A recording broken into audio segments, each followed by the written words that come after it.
I was trained as a scientist. My background's in the hard sciences, physical sciences, the earth sciences.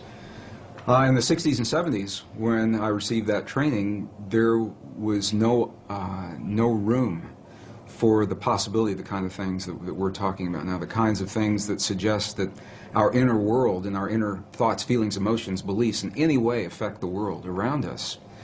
And it was through direct experience what I began to understand was that this is the great secret that everyone knows except us in the West. Almost any other culture that we go to, from the monasteries in Egypt and Tibet and India into Bolivia and Peru, the indigenous traditions, little villages in the Andes Mountains, they all know that there is this experience that we can have inside of our bodies that affects our world in some way, and our science simply has not allowed for that historically. Well, I was trained as a scientist, and I was trained to look in the world around me for my answers, so I began to go to these places. I began to go into the monasteries, all the places that I mentioned. And it was through the direct experience of sitting in the presence of people who have lived and practiced the kinds of traditions that Louise Hay and the other authors I'm so blessed to be sharing the stage and this information with, that they teach about. And what we begin to understand is that this is the place where science got it wrong. There are two places, two assumptions that science has made, modern science. And they're coming full circle and correcting that now. But the first one is that the space that we believe is empty is not really so empty. It's full of a living essence, of a living material that we're only beginning to understand, number one. And number two, the fact, and it is a fact now, that we may have experiences inside of our bodies that influence the world beyond our bodies through the conduit of what's in this space. So it was in going into the monasteries and the nunneries and speaking with the indigenous people, looking at them eye to eye, heart to heart, God to God, and I could say to these people, when you just performed that miracle, when you just performed that miraculous healing, what is it that you did inside of your body to make that happen? And if I didn't understand what they told me, I'd ask them again and again and again through the translators until I understood that they were creating an experience, producing an effect inside of their bodies that my science never told me was possible or existed. And that was the path that led me. I just want to emphasize, science is good. And I believe our science is good and served us well. It simply is incomplete. And so it was that path that allowed me to flesh out the missing pieces that we're only beginning to understand today, marrying the best science of our time with the wisdom, 5,000 years of wisdom of our past, into a greater understanding. And that understanding brings us right back to the question. That's a long answer to a short question. But it brings us back to where we're only now beginning to understand that there is something that we can do in our lives that influence not only the physical body, ours and those of other people around us, but literally influence the physical reality of our world, and that changes everything. It changes everything that we in the West believe about ourselves. So as a scientist, I've also come to understand this is a very different way for many people to think about themselves and their world. And I've found that there's a learning curve that our audiences and our friends and families and coworkers in my career at the Water Fountain, this is not something that people typically talk about in a technical organization. They don't wake up in the morning and say, what kinds of feelings, what kinds of dreams, what kinds of healings did you have over the weekend? And they're talking about who won the football game and who won the lotteries. But this is where it brings us, the relevance in our lives, because we all are having experiences every day. Whether we are consciously aware of it or not, those experiences are physically affecting our bodies and our world. What Western science now is beginning to understand, only in the last years of the 20th and now the first years of the 21st century, it is now a scientific fact that the space between things is anything but empty. It is full of a living, pulsating essence that is so new, scientists have yet to agree on a single term. Some are calling it a quantum hologram, very technical sounding name. Dr. Edgar Mitchell, the former Apollo astronaut, I've had the honor of sharing a stage with him a number of times. He calls it nature's mind. Stephen Hawking calls it the mind of God. Others simply call it the field. In 1944, the father of quantum physics, Max Planck, identified the existence of this field, and he called it the matrix. He said, underlying everything that we see, our bodies included, everything we see in the world around us in our bodies, he said, there is the existence of what must be a conscious and intelligent mind. This is his language in 1944. He said that this mind is the matrix of all matter, and it's from his work that the movie series began and many of the ideas that we have today. So what we know is this, is that we have the opportunity to influence that field in ways now that we're only beginning to understand. It's done through the human heart. It's not a thinking process. Thoughts are important. But the ancients made a distinction between thoughts and feelings and emotions. And it's the feelings that are centered in our heart, what are called coherent, heart-based emotions. We know that when we feel a feeling of love, compassion, understanding, forgiveness, when we change the self-esteem, that there's an effect from that it changes the electrical and the magnetic fields in our heart, and that those fields literally change the stuff that our world is made of around our bodies. Our hearts are the strongest magnetic field in our bodies, and our hearts are the strongest electrical field in our bodies, much more so than the brain. While the brain does create those kinds of fields, the heart is many times stronger. And what the science now is showing is that when you can change the field that the atom is in, you change the atom, and we're made of those atoms. So when we have feelings in our hearts, we're changing the field that connects the stuff everything is made of, and we literally are altering our physical reality in ways that sound miraculous in Western science. But again, this is the great secret everyone knows except us, because Western science has only arrived at this understanding. You go to these ancient and indigenous traditions and cultures, it's where they begin. They begin with the understanding, sure, everything's connected, and sure, we're part of it. And then they take us one step further, and they say, here, I'll show you. I'll show you how to create the effects in your body so that you can heal your body, and you can heal the bodies of others. You can change your self-esteem, and your body will mirror that change. It doesn't have to be a long, slow, drawn-out process. It can happen very, very quickly. It can happen in a matter of minutes. We have video documentation from medicineless hospitals in Beijing, China, for example, where they understand these practices, and they've employed them for several thousand years. And we can look into the body of a living woman with a cancerous tumor that Western science says is inoperable. And then we can watch as three practitioners that understand the language of human emotion. They create the feeling in their bodies. They're not looking at that tumor as an illness. They see that woman as whole, healthy, vital, completely enabled, fully capacitated. And as they feel that feeling strongly among themselves, her physical body mirrors that. And we can see it through sonograms. We can see that tumor disappear in less than 3 minutes. And that's how quickly reality can change. And this is where the disconnect comes in with Western science. Because I've shared this information with scientists and medical doctors all over the world, and they say, wow, it's a miracle. We're going to have to come back and study this, and we will as soon as we find a cure for cancer, or as soon as we find the cure to cure on a mechanical level, what they see as a mechanical process. And what we now know is our physical body is the outpicturing, is the mirror of something that is not so physical. And this is where science now is only arriving. The three practitioners in the medicineless hospital in Beijing did not judge that cancerous tumor. They didn't judge it right, wrong, good, or bad. They said it's a quantum possibility, and there are many possibilities. Of course, this is just one. They said, now we're going to choose another one. But this is subtle and very, very different way of looking at things, because they acknowledge what is and invite a new possibility rather than having a charge on what is there and feeling that somehow we have to manipulate or cut out, in the case of a tumor, or change, hammer the physical reality into submission. What they're doing is acknowledging that moment, that example, and they're changing it on the level of what we would call the quantum blueprint. They're feeling the feeling as if another possibility has occurred, and in doing so, allowing that possibility to replace the one that exists without judging the one that exists.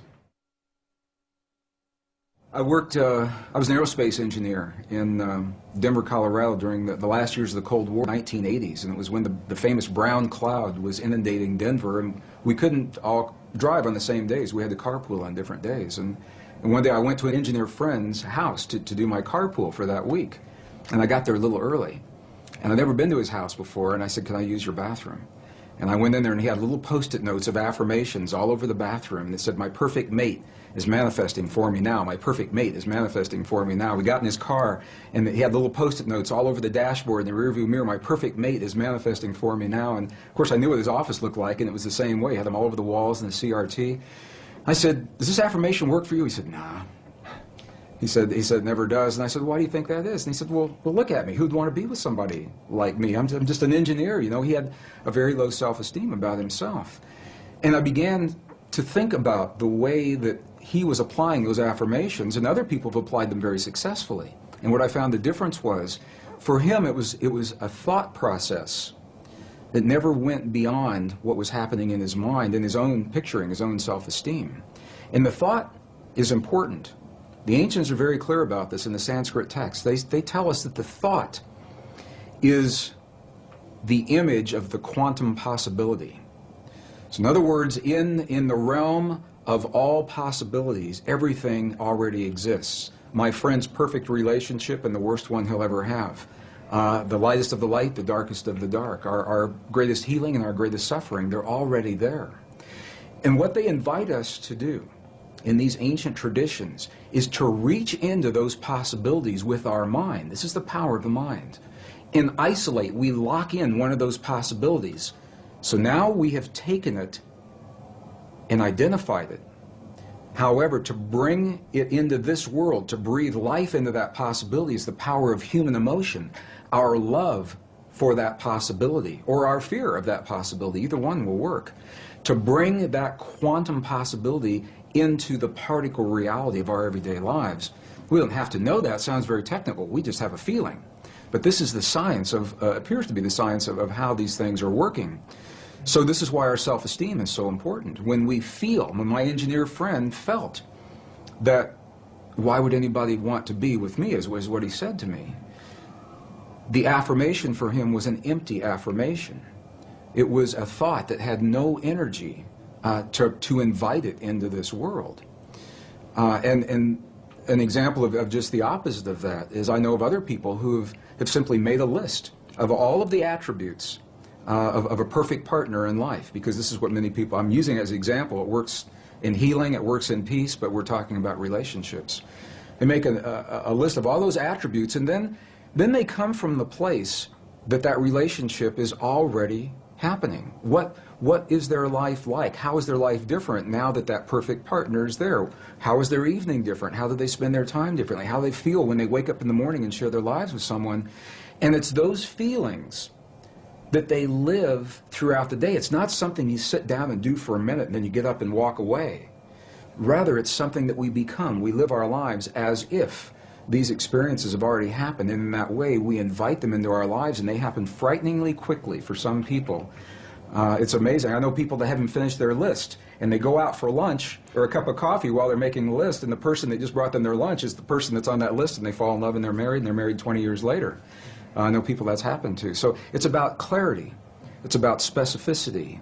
It's about being personal, being very clear that these are personal desires. Scientifically, it appears that this field, the divine matrix, it is a mirror and a bridge between our inner and our outer worlds. And it can only give us what we give it to work with. And the interesting thing is that we have been conditioned to feel the feelings of the things that we don't want in life and that we're afraid of. We wake up in the morning and we see the 6 o'clock news and all the things to be afraid of, and then we go through our day saying, oh, I hope I'm not going to see that today, or I hope it's not around the corner. And in my question, so fascinating me, where do we learn to feel the things that we don't want rather than things that we choose to have?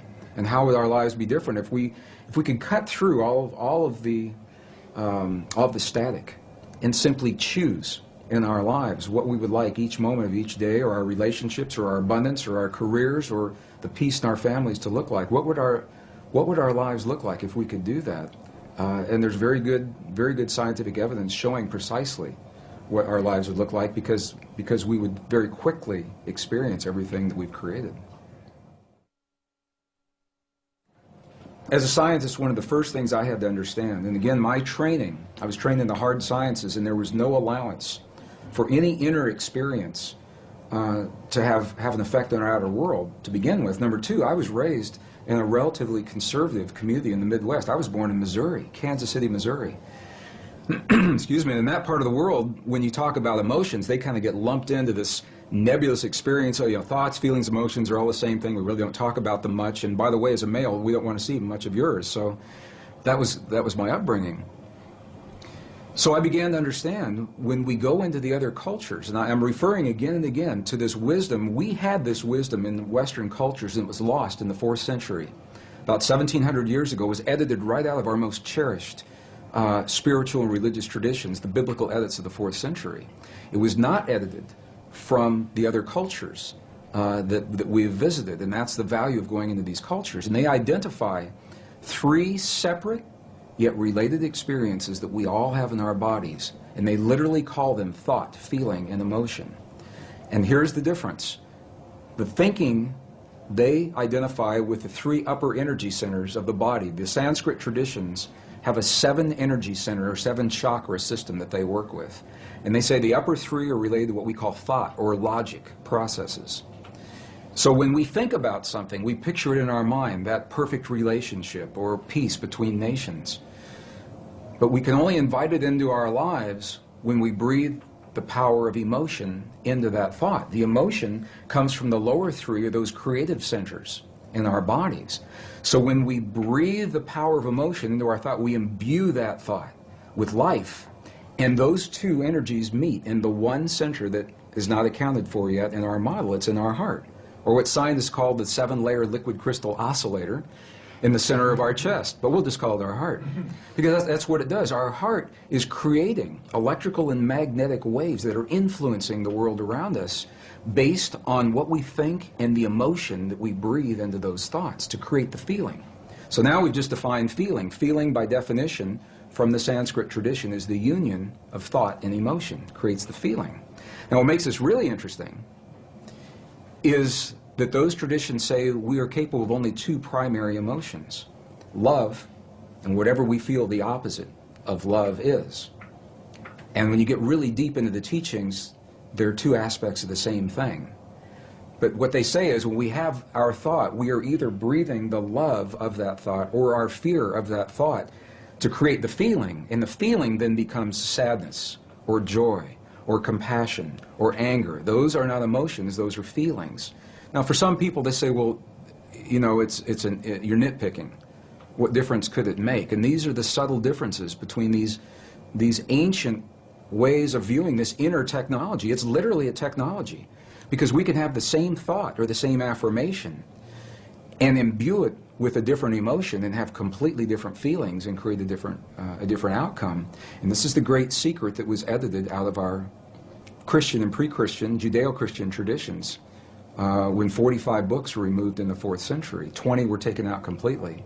Another 25 were condensed and rearranged. And we know this because we found the information now in the Dead Sea Scrolls, the Nag Hammadi Library, the Coptic, the Gnostic texts. So we know what those texts would have said if we had had them. But the interesting thing is, without those texts, we tend to rely upon the written word, the validation, to feel that power in our bodies. I think everyone senses or suspects that there's an untapped potential in the human body. I've been on every continent of the earth, and I've asked every audience I've ever been in, do you feel that that's there? And they say, yes, we feel there's something there, but we just can't quite get it. Why is that? So we have a feeling that there's more to us, but we rely on a written validation in a 5,000-year-old text or a scientific study to tell us that it's true. And this is, I think, the value of going into those texts, is we get to see the words that literally say, in the Gospel of Thomas, the lost Gospel of Thomas, it literally says, when these 2 become one, when thought and emotion become one, then you'll say to the mountain, move, and the mountain will move. And I used to think that that was a metaphor. And I now have seen enough to know that moving a cancerous tumor inside the body of a living woman, that's moving a mountain to me. And it's all done from marrying thought and emotion together. In 1998, I had my first journey into the highlands of central China and Tibet. And it was during that time we were given a personal audience with an abbot, who's an elderly leader of a particular sect in the monastery. And this abbot passed just a couple of years ago, so I'm glad that we spoke with him when we did. And it was this man, I asked the question that I asked every monk, every nun, I asked the shaman in Peru and Bolivia, but I had the clearest response from this man. And I asked him a question. I said, when we see your prayers on the outside, and we see you in the chanting hall for 12, 16, 18 hours a day, and we see the bells and the bowls and the mudras and the mantras and the gongs and the chimes and the incense, when we see your prayers on the outside, I said, what are you doing on the inside? And this was the man that looked at me. He said, you've never seen our prayers, because a prayer cannot be seen. He said, what you see are the things we do to create the feeling in our body, and the feeling is the prayer. And then he turned the question on me, and he said, how do you do this in your culture? Through a translator. And I began to think about this and realize that when we lost the words in our most cherished spiritual traditions that tell us that feeling is a language that speaks to our bodies in this world, and we lost the words that validated that, we began to think that the words themselves were the prayers, and if we say, or the affirmations, and if we say those words the right number of times, the right time of day or the right time of year, that we've said our prayer or our affirmation, and then if it doesn't work, we get frustrated and we say, well, my prayer didn't work, or my affirmation's not working for me, because we lost the link with feeling and emotion. When I was in the monasteries in Tibet, and the abbot had passed, a new abbot took his place, who was already in his mid-80s. He's the new young abbot. He's already in his mid-80s. And I asked him a question, and this was in 2005, we just went back. And I asked him a question, and I said, what is the force in your tradition, in your belief system? What is the force that connects the universe? What's the force that holds everything together? And through the translator, he answered me with one word. And I thought I heard it incorrectly. And I said, would you do that again? And he came back and he answered me with one word, and he said, compassion. And I said, well, wait a minute. I said, is compassion a force that holds everything together, or is it a feeling that we experience in our bodies? And he said, yes. And that was very powerful for me to understand that, because it says that we have the ability to feel in our bodies the stuff that holds this universe together.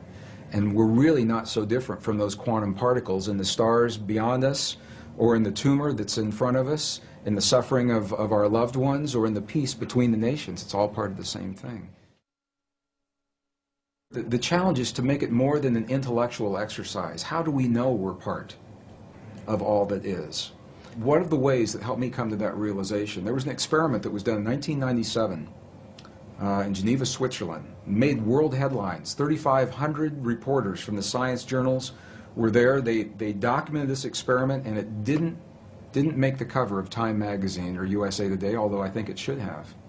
And what the experiment showed, the bottom line, was that when you take the stuff our world is made of, a particle of matter, one particle, and even if you split that particle and send each portion to different locations, which is what this experiment did, they split one particle of matter and sent one particle 7 miles this direction, the other 7 miles that direction. They were 14 miles apart, and even though they were separated physically, they were still connected energetically. So that when one particle had an experience, they would disturb one particle, the other one acted like it was having the experience. Sometimes the other one would act like it was having the experience before the scientist even disturbed the first particle. And it's mind-boggling. They said, well, how can this be? But what this tells us is that once matter is physically joined, even when it becomes separate, the energy is still there that's connecting it. And this is why it's important to me, because if we go back far enough in time, all the particles of matter of this entire universe that are expanding were all meshed together in a single particle about the size of a green pea, is what scientists tell us today. It's what the computer models suggest. That if you could go into the universe today and take all the particles of matter and take out all the space in between and bring it together and compress it into a size of a single green pea, it means that you and me and every one of our listeners, we were all once part of that same particle that creates this whole universe today. And even though those particles are now separate and expanding, and the studies show that they are, energetically we're all still linked. When we lost the information telling us we're a part of all that we see, we found ourselves on a very technological path without the wisdom of us being in the equation. So we thought that's the world out there and that we're separate from that world. Now what's happened is our technology has come so far that our very existence is threatened by the technology that we've developed, whether it's the wars or the viruses or the climate change. So I believe we've come full circle now to survive our time in history. We've got to write ourselves back into the equation. Our prayers, our affirmations, our beliefs, our language. And when they're spoken through the language of the heart, they have a direct, powerful, and immediate impact on our bodies and the world around us.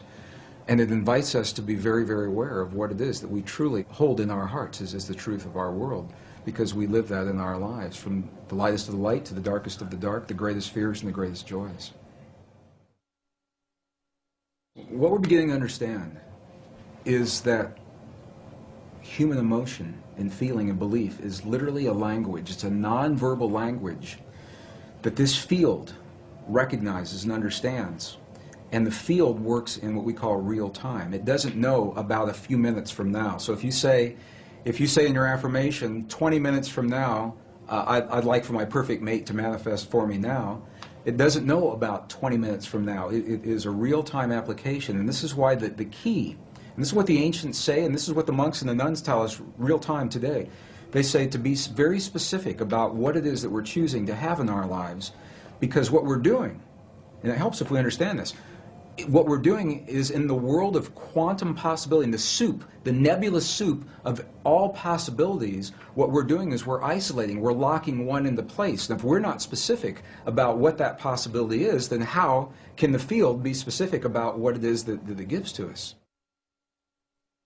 Whatever it takes to get us to the point where we can transcend the limits, the laws of physics and biology as we've known them in the past. We have a power within us that transcends those laws, that we're more than our mistakes, that we're more than the suffering, we're more than the limits that we believed in the past. And that is where I say, wow, that really inspires me.